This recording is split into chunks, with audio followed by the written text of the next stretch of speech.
안녕하세요. 저는 30살 이혼녀입니다. 여러분들은 혹시 가방끈 길이에 대해 어떻게 생각하시나요?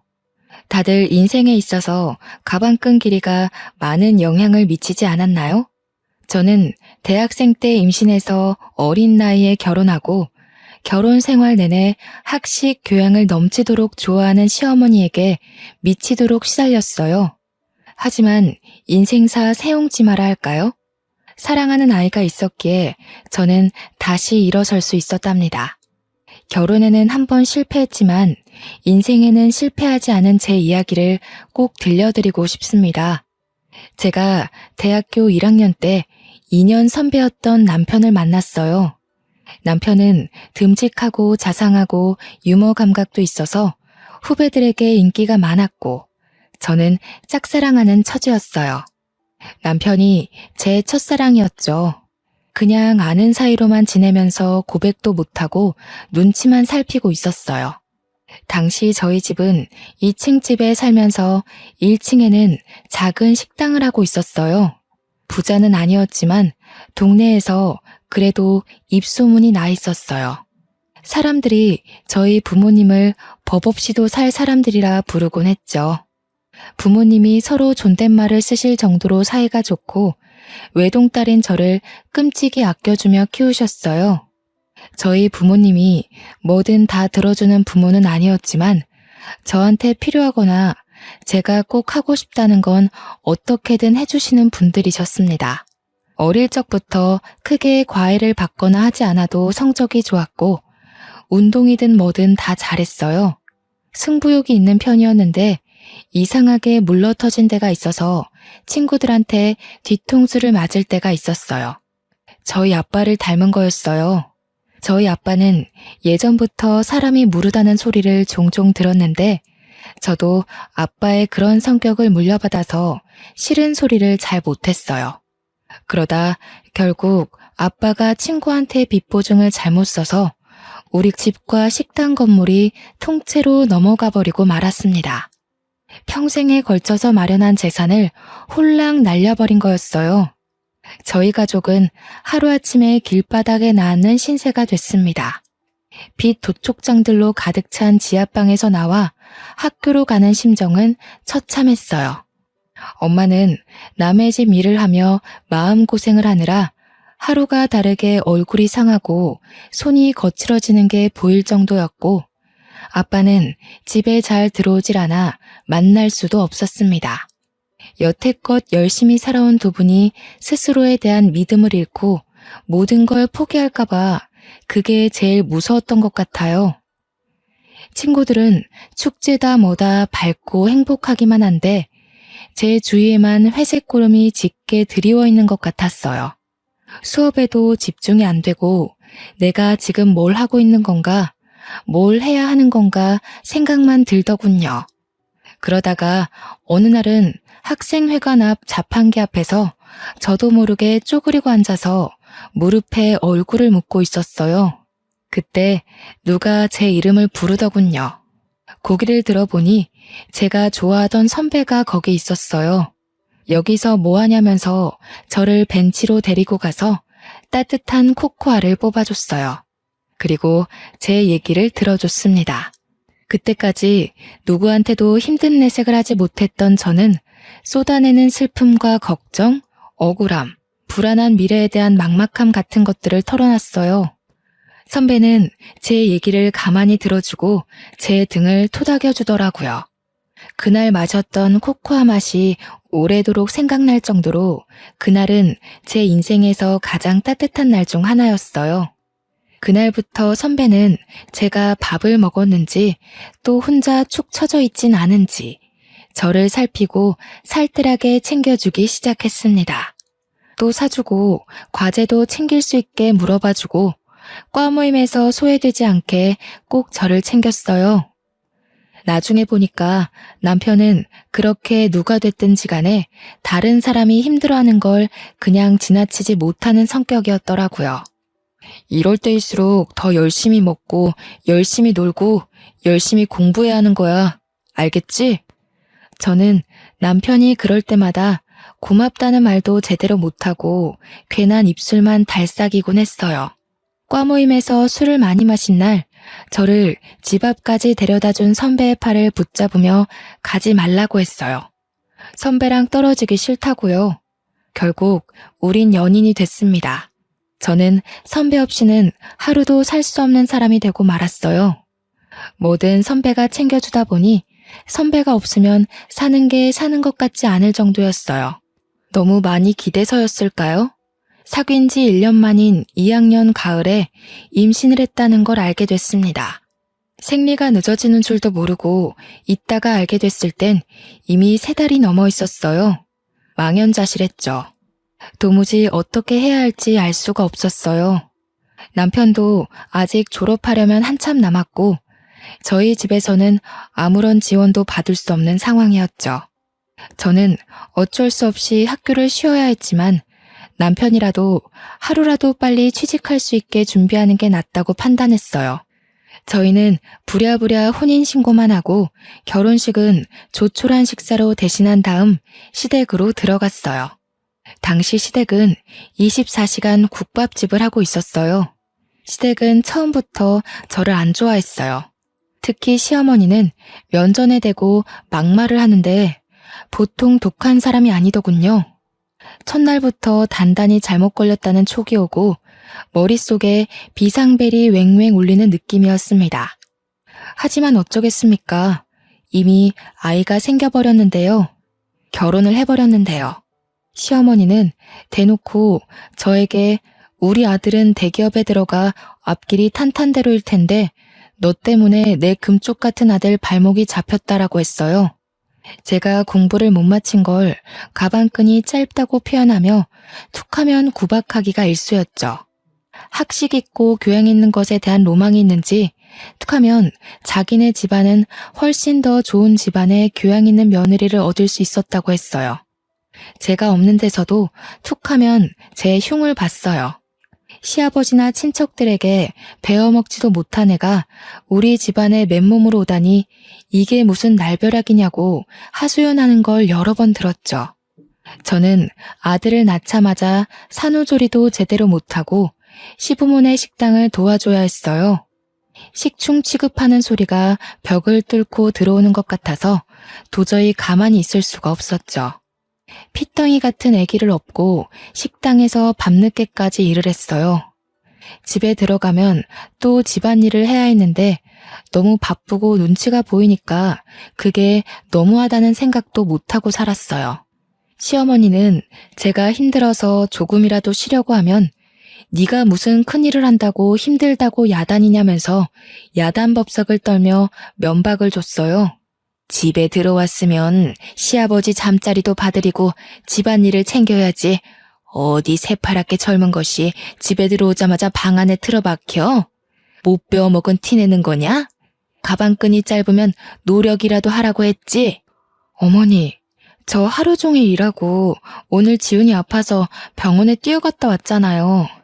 저도 지금 열이 나고 몸에 기운이 하나도 없어요. 조금만 누워있다 할게요. 으이그, 그러게. 저렇게 복 없이 생긴 애들은 꼭 생긴 대로 논다니까. 그러게, 저렇게 복 없는 애가 우리 아들 발목을 잡게 내버려뒀으니 원. 손주 새끼 봐서 참지. 애미라고 있는 게 없는 집에서 못 배워먹어 교양 없는 티를 팍팍 내니 애까지 닮을까봐 걱정이다, 걱정. 처음에는 시어머니에게 대들지는 못하고 남편에게 하소연했어요.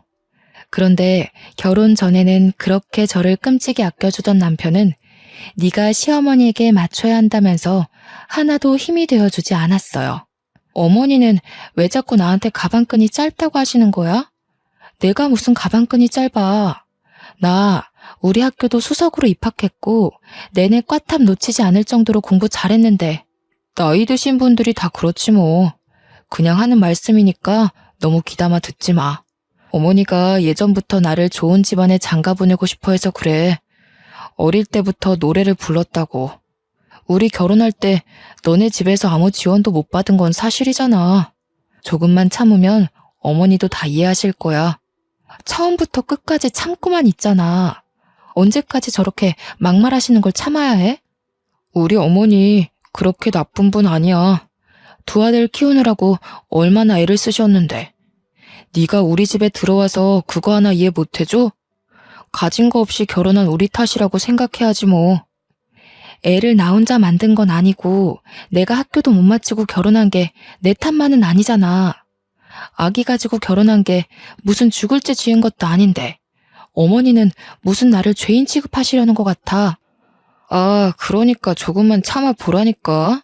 예전에는 그렇게 따지는 성격 아니었잖아.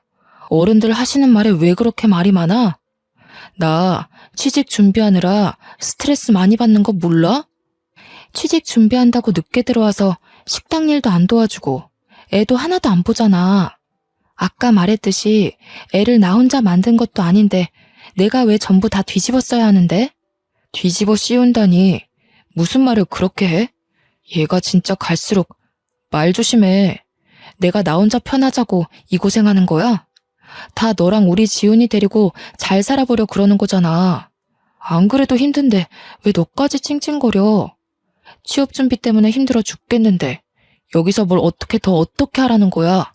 그래도 그때까지는 남편을 사랑했기 때문에 어떻게든 이해해보려고 했어요. 자기 어머니를 끔찍이 생각하는 효자라서 고생하는 어머니 심기를 거스르지 않으려 한다고 알아서 남편을 헤아려주고 노력했죠. 생각해보면 정말 바보 같은 짓이었어요. 나중에 알고 보니까 제 힘든 건 귓등으로 듣던 남편은 취업 스터디 모임에서 여기저기 온갖 오지랖을 부리고 있었더라고요. 힘든 애들 고민 상담해준답시고 돌아다니고 발벗고 뛰어다니며 해결사 노릇을 하고 있었죠. 저는 과 친구들과 연락이 다 끊겨서 몰랐다가 나중에야 그 사실을 알게 됐어요. 그래도 밖에서 이 사람 저 사람 비 맞춰주고 다닌 보람이 있었는지 남편은 진짜로 대기업에 취직을 했어요. 제 동기들이 취직 준비를 하고 좋은 데 취직하는 동안 저는 뒤처지는 느낌을 받곤 했어요. 동기들이 좋은 데 놀러가서 찍은 사진을 SNS에 올린 걸 보면 어쩐지 마음 한구석이 휑해지는 느낌을 받곤 했죠. 점점 사회인으로서 제자리를 찾아가는 동기들에 비해 제 모습이 초라해서 동기들이 연락해도 잘 받지 못했어요. 그래도 아이 키우는 재미가 있었고 예쁜 아이가 있다는 것에 만족하려 했어요. 아이가 말을 하고 걷고 하루가 다르게 자라는 걸 보면 또 하루를 살아낼 힘이 생기곤 했습니다. 지금 생각하면 저는 어릴 때부터 커리어 우먼이 꿈이었는데 왜 그런 소박한 현실에 만족하고 구박대기 노릇을 감내했는지 알 수가 없어요. 상황에 적응하는 것도 좋지만 자기 가치를 스스로 낮추는 행동을 하면 안 된다는 걸 지금은 깨닫게 됐습니다. 그러다 애가 3살이 되던 해에 남편 형이 뒤늦게 결혼한다고 신부감을 데려왔어요. 그 집은 큰아들을 어떻게든 판검사 만들려고 애를 써왔더군요. 사자 들어가는 걸 워낙 좋아하는 집이니까요. 아주버님은 사법고시 폐지되고 로스쿨 준비로 몇 년을 또 허송세월하다가 30이 훌쩍 넘겼죠. 그래도 연줄이 있어서 30 중반에 대형 로펌 경영지원실에 취직을 했어요. 무슨 재주가 있었는지 결혼하겠다고 데려온 여자가 대학 교수라는 거였어요. 듣고 보니 교수는 아니고 어느 지방 대학 강사였죠. 그래도 젊은 여자가 박사 학위까지 있는 데다 대학에서 강의까지 한다니 교양 학식 좋아하는 시어머니 입이 다 찢어졌습니다. 며느리가 될 사람 직업뿐 아니라 집안도 금융정보회사를 소유하고 있는 엄청난 부자라고 그렇게 좋아하는 거였죠. 예비 형님이 강의한다는 대학이나 그 집안이 운영한다는 금융회사나 저는 들어본 적도 없는 데였지만 그게 무슨 상관이겠습니까?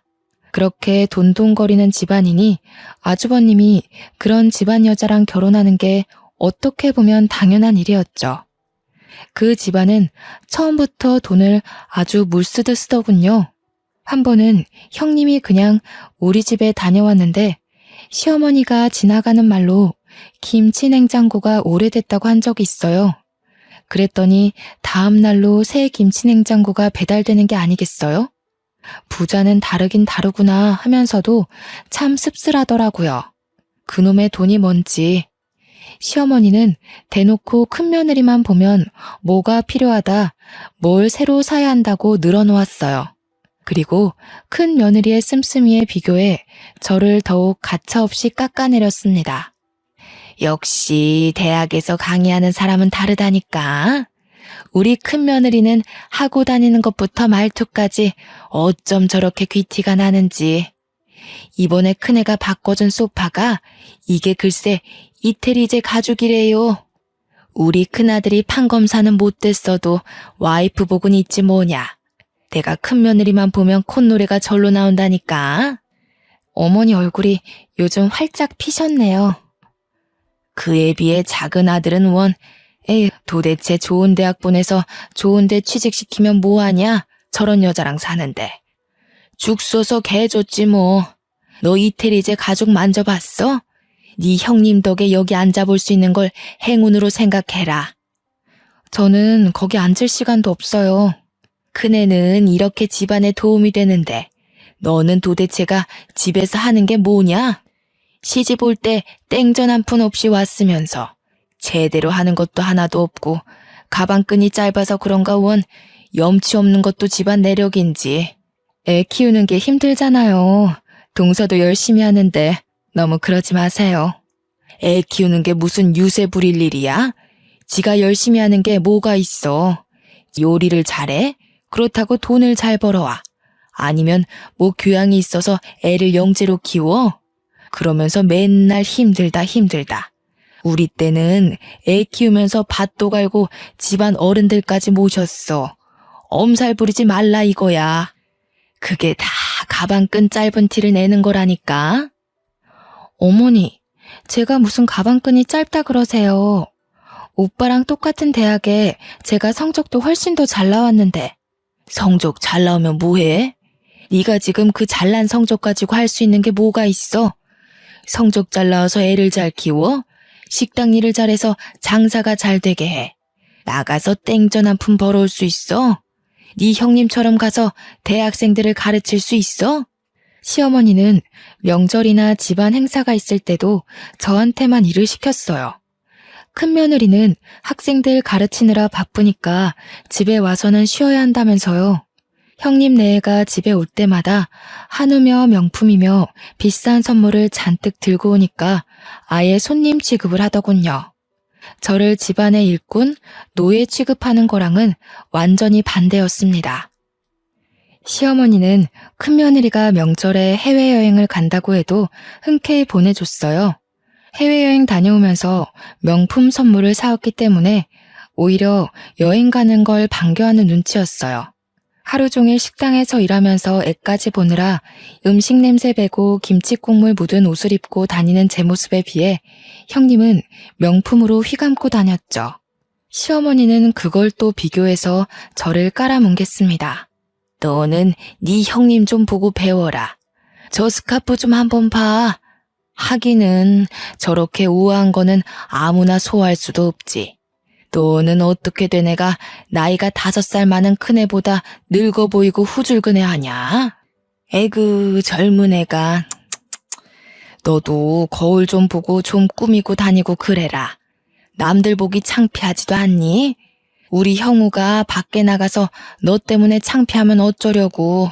채통이라는 것도 모르니? 하기는 품이라는 걸 배워본 적이 없을 테니. 어머니, 제가 꾸밀 시간이 어디 있어요? 하루가 36시간이라도 모자란 사람이 저예요. 그리고 저번에 제가 5만 원짜리 윗돌이 하나 사왔다고 며칠 동안 뭐라고 그러셨잖아요. 옷도 못 사고 미용실 갈 시간조차 없는데 제가 무슨 재주로 꾸미고 다녀요. 저라고 뭐 안 꾸미고 싶어서 안 꾸미는 줄 아세요? 친구들 예쁘게 하고 좋은 데 놀러 가는 거 보면 저라고 안 부러운 줄 아세요? 저 말하는 꼬락서니 하고는 어디다 대고 버르장머리 없이 말대답이야? 한시라도 못 배운 티를 안 내면 곧불이 나지. 그럴 때마다 분통이 터져서 견딜 수가 없었고 마음 같아선 다 뒤집어 엎고 싶었지만 어린 아들에게 안 좋은 영향이 갈 것 같아 매번 끝까지 가지는 못했어요. 결혼할 때 아무것도 못 들고 온 내 죄다 하고 생각하려고 했죠. 지금 생각하면 제가 참 순진하고 바보 같았죠. 그저 좋게 생각하려고 애를 쓰니 상황이 점점 더 악화되는 거였어요. 이미 도를 넘어섰던 시어머니의 막말은 더 심해져서 아이한테까지 미쳤어요. 전부터도 툭 하면 애가 지엄마 닮아서 못났다는 말을 하더니 애가 4살이 되면서부터는 대놓고 애한테 핀잔을 주더군요. 그리고 저한테는 저희 부모까지 들먹이기 시작했죠. 집안 꼴이 이게 뭐냐? 내가 식당 일 끝나면 집안일도 살펴야 한다고 했지. 애 장난감에 빨랫감에 설거지는 하나도 안 돼 있고 도대체 너는 제대로 하는 게 뭐야? 너희 엄마가 집안 살림 하는 법도 안 가르치던? 하기는 쥐뿔도 없는 집안이 가르치면 뭘 가르치겠어? 빌어먹는 법이나 안 가르쳤으면 다행이지. 빌어먹다니요? 무슨 말씀을 그렇게 하세요? 아무리 그러셔도. 아니다. 빌어먹는 법을 가르쳐서 애가 이렇게 됐는지도 모르지. 지혜미 애비한테 배운 게 있어야 뭐 하나라도 똑바로 하지. 없는 집 애가 가방끈까지 짧으니 설상가상이지 뭐야. 지 아들한테도 똑같이 가르칠까봐 겁난다. 겁나. 아니 어머니, 저희 엄마 아빠는 왜 건드리세요? 그렇게 말씀 함부로 하시면 저도 못 참아요. 저희 엄마 아빠가 얼마나 열심히 사시고 바른 분들이신데요. 저를 얼마나 귀하게 키우셨는데요. 귀하게 키워서 네가 그 모양 그 꼴이냐? 어떻게 키웠을지 뻔하지. 내가 너를 보면 너희 부모를 모르겠어? 내 눈은 못 속인다, 이 염치 없는 거사. 저희 엄마 아빠 주변에서 다 법 없이도 사실 분들이라고 하셨어요. 저희 엄마 아빠는 집안에서 함부로 큰 소리도 내지 않는 분들이세요. 어머니처럼 함부로 남의 험담하는 분들이 아니시라고요. 뭐야? 이 가방끈 짧은 년이 지금 나한테 뭐라고? 그러니까 내가 너를 보면 네 부모를 안다고 하는 거야. 어디 버르장머리 없이 시어머니한테 꼬박꼬박 말대답을 해? 네가 그렇게 못 배워먹은 티를 내니까 니네 아들이 배우잖아. 시어머니는 제 아들을 다른 사람들에게 자랑할 때는 우리 손주 하시면서 저한테 흉볼 때는 니네 아들이라고 부르면서 깎아내렸습니다. 어떨 때 보면 손주라고 생각하는 건지 원수의 자식이라고 생각하는 건지 헷갈릴 정도로 어린애한테 꼬투리를 잡고 흉을 보더군요. 한날은 애가 밥을 먹다가 옷에 음식이 떨어져서 얼룩이 좀 생겼어요. 그걸 본 시어머니가 쯧쯧거리면서 애한테 이러는 거였습니다. 에휴, 진짜 내가 저럴 줄 알았지.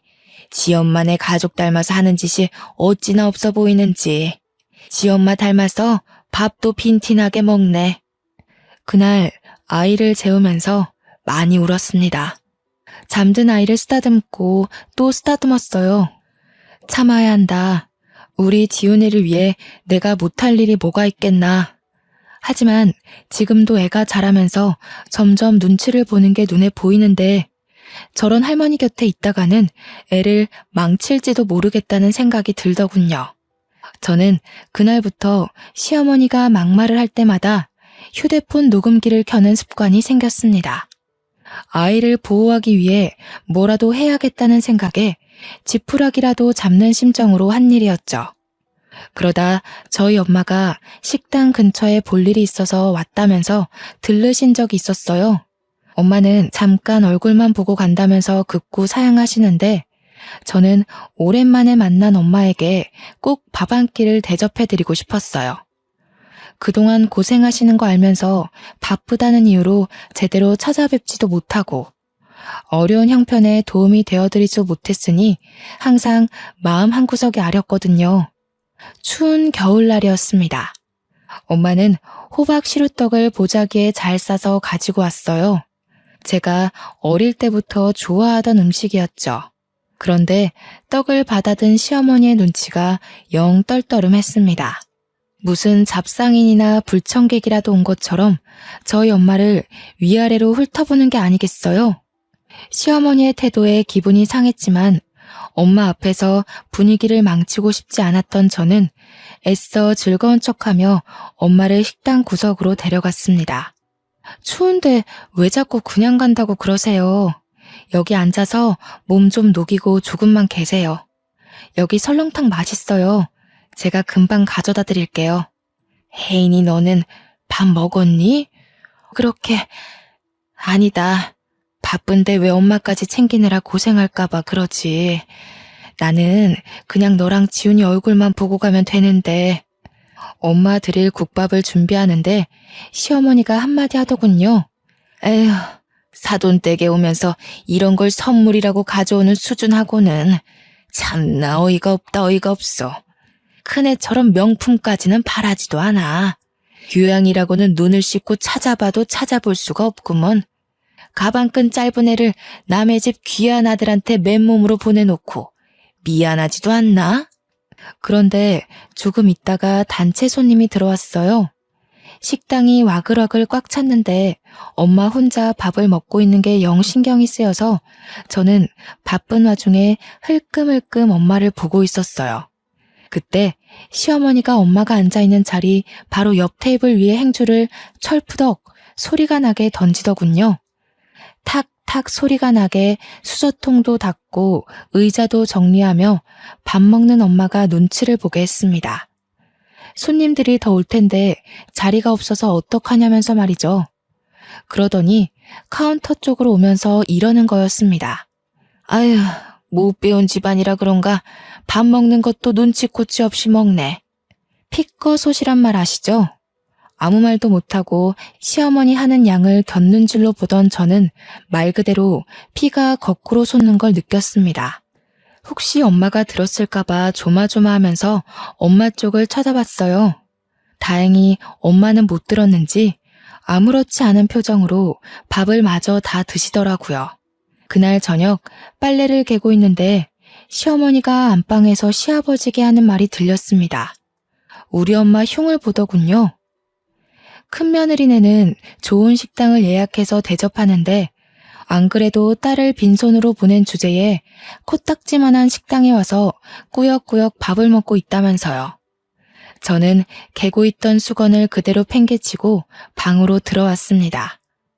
하루 종일 뼈 빠지게 일해서 돈 벌어주는데 엄마에게 밥 한 끼를 대접해드리는 것도 눈치를 봐야 한다는 사실에 저는 이성의 끈을 놓치고 말았습니다.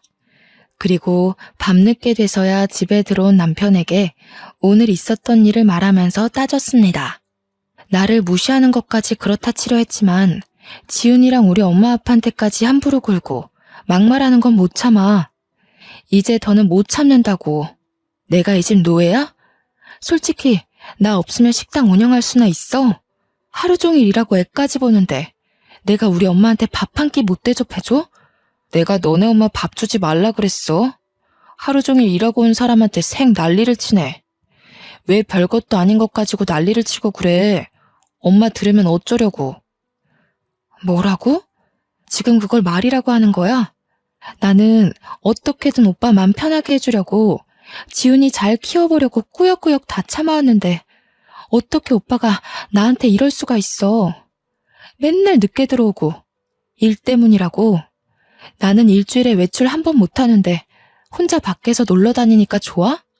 목소리 낮추라고 했지. 얘가 진짜 점점 왜 이래? 너 예전엔 안 이랬잖아. 왜 이렇게 변했니? 진짜 무섭다 무서워. 아니, 아직 안 변했어. 진짜 무서운 게 뭔지 보여줘? 그때 밖에서 듣고 있던 시어머니가 들어와서 제 뺨을 때리더군요. 무슨 일인지 상황 파악을 못해 멍하고 있는 저에게 시어머니는 어디서 큰 소리를 내냐, 못 베어먹은 티를 낸다면서 소리를 질렀어요. 그리고 머리채까지 잡아당겼습니다. 저는 저도 모르게 시어머니 머리끄덩이를 같이 잡아당겼어요. 제가 무슨 일을 하고 있는지조차 모를 정도로 화가 나 있었어요. 그날 밤을 뜬 눈으로 지새운 저는 아침 일찍 짐을 챙겨 그 집에서 나왔습니다. 아들에게 한마디도 못하고 나오는 것이 걸렸지만 아들 얼굴을 보면 도저히 발이 떨어지지 않을 것 같았어요. 그 길로 저는 신림동 고시촌으로 들어갔습니다. 엄마 아빠가 보고 싶었지만 친정에 가면 두 분이 슬퍼하실까봐 도저히 갈 수가 없었어요. 고시원을 얻어 짐을 풀고 대학 때부터 고민만 하다 제대로 시작하지 못한 행정고시 공부하기 시작했어요.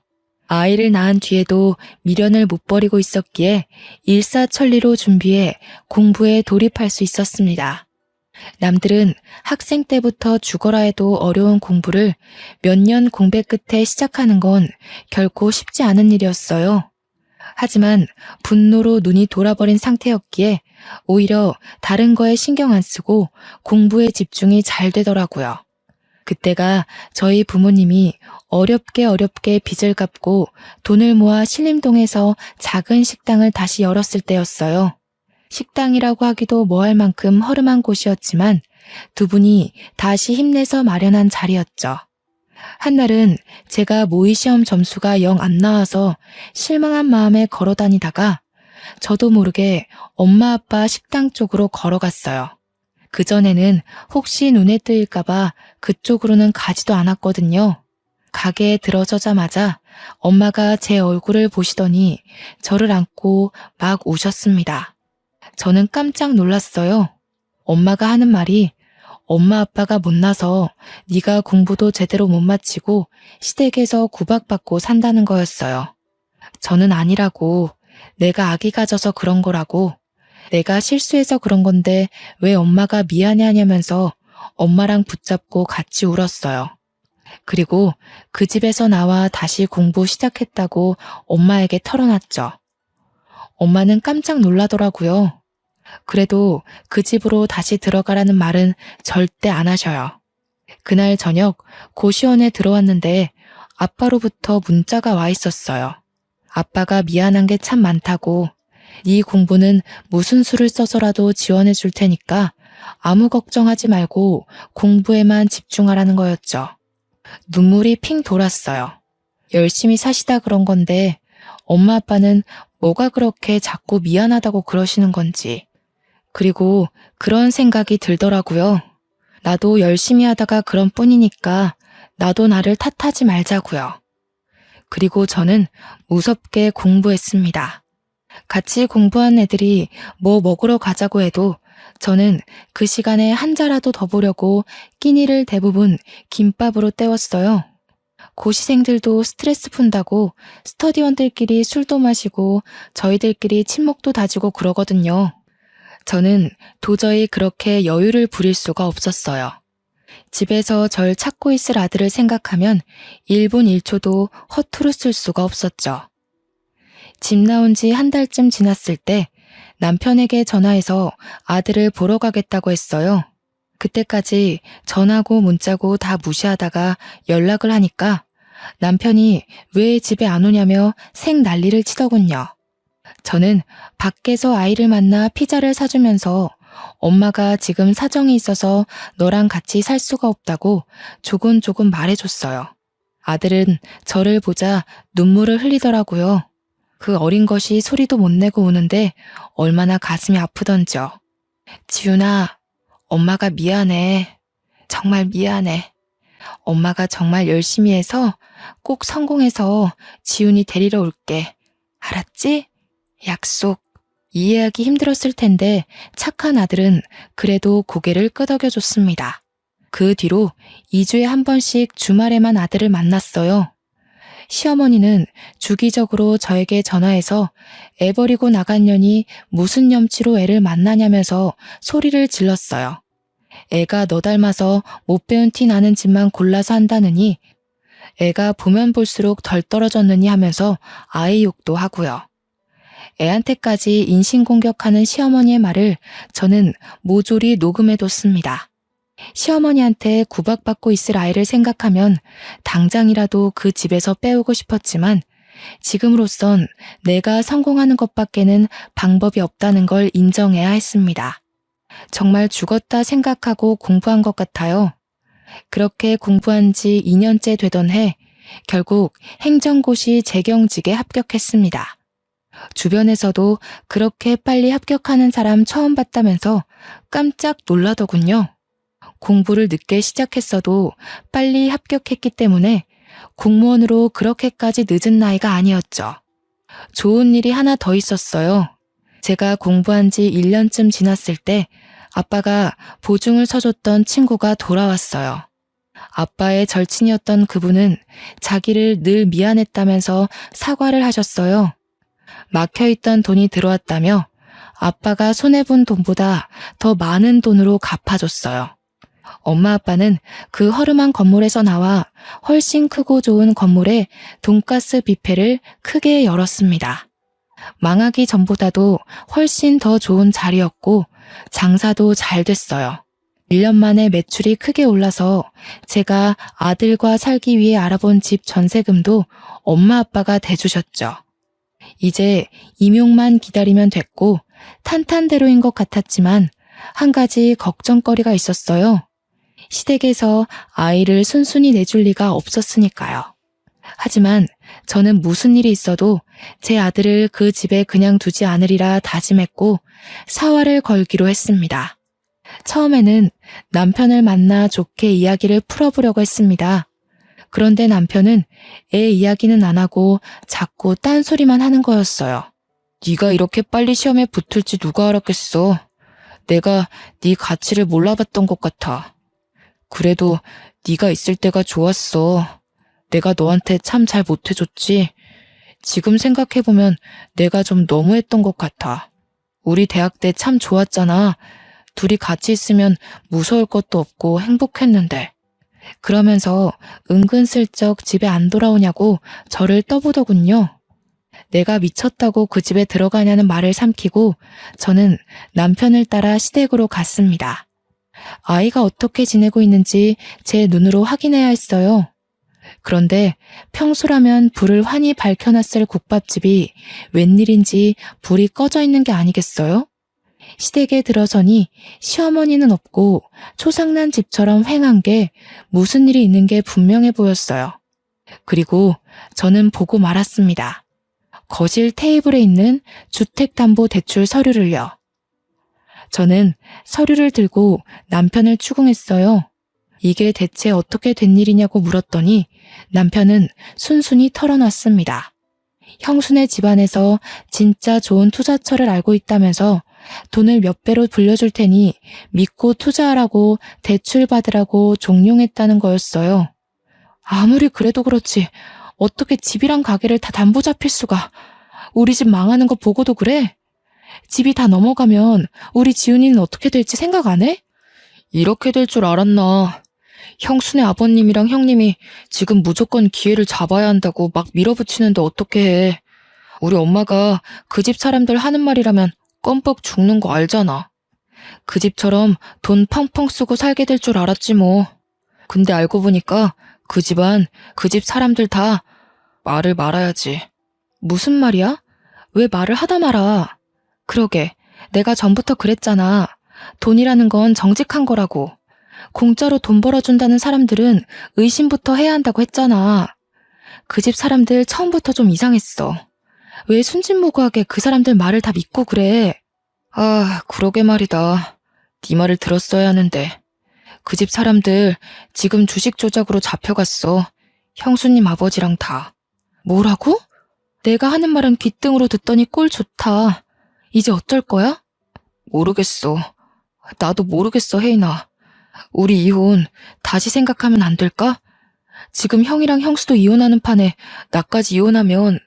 집에 돌아가서 TV를 틀어보니 뉴스에서 형님네 집안에서 운영한다던 금융정보회사 이야기가 나오고 있더군요. 그 집 가족들 다 줄줄이 구속됐다는 거였어요. 그때가 또 한창 모 연예인의 박사학위 논문 표절 사건으로 떠들썩할 때였어요. 그런데 전문대 강사도 박사학위 논문 표절이라는 제목의 뉴스에 나오는 실루엣과 대학 이름이 어디서 많이 보던 거였어요. 저는 형님이 강의한다던 학교 홈페이지에 들어가 봤습니다. 거기엔 디자인과 땡땡땡 강사 박사학위 취소 건에 대해 사과드립니다. 라는 제목의 게시물이 맨 위에 올라와 있었죠. 형님의 박사학위 논문이 표절률 85%로 취소된 거였죠. 학위 논문뿐 아니라 석사 논문까지 표절한 거였더군요. 시댁이 그렇게 좋아하던 교양과 학식, 그리고 돈까지 모두 사기였던 것입니다. 저는 더욱이 빨리 아이를 데려와야 한다는 생각에 마음이 급해졌습니다. 얼마 뒤 소송 준비가 끝났을 때 시어머니가 저희 엄마 아빠 식당에 찾아왔습니다. 무슨 바람이 불었는지 사기꾼 며느리한테서 받은 명품 스카프를 두르고 와서는 가게를 구석구석 살피더군요. 제법이구만. 못 배운 집이 가게 좀 크게 내봤자지. 어디 밥이나 좀 내와봐라. 얼마나 잘하는지 보자. 저는 시어머니란 인간은 꼴도 보기 싫고 말도 섞기 싫었었지만 아이 문제를 해결해야 했기에 침착하게 대꾸했어요. 여기는 밥을 갖다 드리는 데가 아니라 직접 떠서 드시는 데예요. 조금 있다 올 테니 식사하고 계세요. 군뱅이도 구르는 재주가 있다더니 쟤까지 꽤 그래도 용 빼는 재주가 있었나 보지? 행정고시인지 뭔지 그거 합격하면 월급이 얼마나 되는지는 모르지만 말이다. 잘난 체 하지 말라 이거야. 애새끼 버리고 간 년이 잘 되면 얼마나 잘 되겠냐만. 내가 지훈이를 봐서라도 이제라도 용서를 빌면 용서해주마. 애한테는 그래도 엄마가 있어야지. 어머니한테 용서 빌릴 한 적 없어요. 이상한 소리 마시고 식사 안 하실 거면 나가세요. 저 말하는 꼬락서니 하고는. 네가 그러니까 본데 없는 년이라는 거야. 니까짓게 시험 좀 붙었다고 근본이 달라지는 줄 알아? 좋은 말로 할 때 저는 시어머니 말을 무시하고 가버렸어요. 제가 변호사와 통화한 뒤 나가보니 홀이 난장판이 돼 있더군요. 시어머니가 밥을 안 떠준다면서 직원들에게 삿대질을 하고 머리채까지 잡은 거였어요. 정말 황당하기가 이를 데가 없었어요. 행패를 부리는 것도 정도가 있지. 시어머니는 그래도 분이 안 풀렸는지 고래고래 소리를 지르고 있었어요. 손님들은 물론 주방 직원들까지 나와서 미친 여자가 하는 꼴을 구경하고 있었죠. 아니, 어디서 서빙이나 하는 것들이. 밥을 가져오라면 가져올 것이지. 내가 너같이 천한 것들한테까지 무시당할 줄 알아? 당장 무릎 꿇고 사과해. 사과 안 해? 저는 주방으로 들어가 양동이에 물을 받아가지고 나왔습니다. 그때까지도 소리를 지르고 있는 시어머니에게 다가가 물을 냅다 뿌려버렸어요. 시어머니는 물에 빠진 생쥐꼴이 되어서도 악을 바락바락 쓰는데 진짜 악기가 따로 없더군요. 가방끈 짧은 년이 내 아들한테 들러붙을 때부터 알아봤어야 했어. 우리 집안 말아먹은 것까지 모자라서 나를 무시해? 어휴 분해. 내가 오늘 이 집안 아작 내버리지 그냥 갈 줄 알아? 교양 그렇게 좋아하시더니 사기꾼 집안한테 당하고도 아직도 정신 못 차리셨어요? 어디서 뺨 맞고 여기 와서 화풀이세요. 사과는 어머니가 저희 직원들한테 하셔야죠. 진짜 교양 없이 왜 이러세요? 그리고 제가 여태 알면서도 가만히 있었는데 가방끈 짧은 건 어머니 아니에요? 중학교 때 퇴학당해서 초졸이시라면서요. 학벌 콤플렉스 때문에 교양 하시는 걸 알겠는데 사기꾼은 조심하셔야죠. 뭐야? 인연이 시어머니가 저한테 달려들어 머리채를 잡으려 할 때 저희 아빠가 중간에 끼어 시어머니를 밀쳐버렸어요. 이 여자가 진짜 미쳤나? 남의 집 귀한 딸한테 감히 뭐가 어쩌고 어째? 어디서 무식하게 남의 집 영업장에서 소리를 지르고 남의 귀한 식구들한테 행패를 부려? 우리는 직원들도 다 우리 식구들이야. 이러고도 무사할 줄 알아? 당장 꺼져. 꺼지지 못해? 영업방해로 손해본 거 다 청구할 줄 알아. 그리고는 경찰이 와서 시어머니를 끌어냈습니다. 저는 더 이상 시댁 식구들과 말로 해결하려 해서는 안 된다는 걸 깨달았어요. 바로 이혼 소송에 돌입했습니다. 얼마 뒤 대학 때 가장 친했던 과 동기에게 연락이 왔어요. 친구는 졸업 직후 유학을 갔다가 돌아와서 저에게 연락한 거였어요. 친구가 하는 말은 충격적이었습니다. 친구네 사촌 오빠가 제 남편과 같은 회사에 다녀서 들었는데 남편이 같은 부서 유부녀와 정분이 나서 회사에서 쫓겨났다는 거였어요. 그 여자 남편이 회사에 찾아와서 난동을 부리는 바람에 임원 회의까지 소집되고 결국 회사에서 권고사직 시키기로 했다는 거였습니다. 들어보니 남편은 또 고민 상담 해준답시고 그 여자와 가까워졌다는군요. 이렇게 오지랖을 넓게 쓰더니 결국 제 발등을 찍은 거였죠. 이제는 화도 안 나더라고요. 솔직히 속이 시원했습니다. 시어머니가 저를 그렇게 괴롭히고 하대해도 강 건너 불구경이더니 꼴 좋다는 생각만 들고요. 그 뒤로 어떻게 됐냐고요? 시간이 걸리기는 했지만 소송을 통해 양육권을 가져왔습니다.